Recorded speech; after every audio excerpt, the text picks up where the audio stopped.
To set goals for students receiving Tier 2 interventions, you're going to use grade level expectations, and we're going to progress monitor every 2 to 3 weeks. For Ima, I've determined that the DORF should be used as her progress monitoring tool, and I've selected it from the drop-down menu. I know that I'm going to be progress monitoring her every 2 weeks, so the first day I'm going to assess her is going to be August 20th. And 2 weeks from August 20th is September 3rd. An easy trick in Excel so that you don't have to hand type each date into each cell is you can highlight the first 2 cells and it recognizes the pattern that this is every 2 weeks. You can then click on the bottom right hand corner of the box and simply drag the box down, and it will automatically populate the dates for you, noticing that these are the dates of every 2 weeks on a Thursday. And you may have to adjust some of these over Christmas break, such as we know we won't be in school on September 24th, so I would simply take that out and move those dates up. Then I'm going to determine what are my grade level expectations for a 3rd grader for the beginning and middle and end of each year by clicking on the tab labeled Benchmark Goals. I'm administering the DORF, so I'm going to here, and I'm going to look where a 3rd grader should be. At the beginning of the year, a 3rd grader should be reading 70 words per minute, then 86, and then 100. So I'm going to go back to my Reading Data Entry tab, and I'm going to enter the goal. For the beginning of the year, it should be 70. You can also click and drag just one cell, and it will repeat that information all the way down.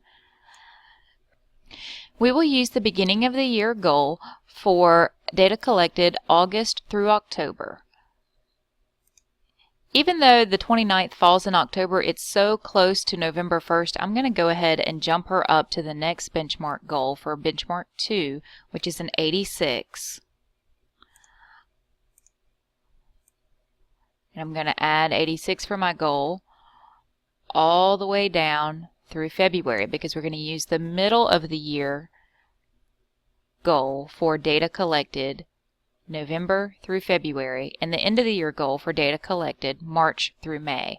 So the end of the year goal is 100, and I could either hand type 100 each time, or we can use the previous trick of clicking and dragging. I have now set Ima's goals for the entire year. Remember, when we assessed her, she began reading at just 40 words per minute. If Ima progressed along in the intervention at 45 words per minute, and then 50, and then 51, these data automatically populate in the graph in the tab labeled Reading Graphs. You'll notice that if we didn't have the goal for the entire year, it might not be clear whether or not Ima was going to reach grade level expectation based on just these few data points alone. However, with her trend line, we can see that if she continues at the rate that she's been making progress, she's expected to reach grade level expectation by the end of February. However, we see that in March, grade level expectation again rises, so Ima should continue in the intervention so that she again reaches grade level expectation, and then she may even surpass expectations.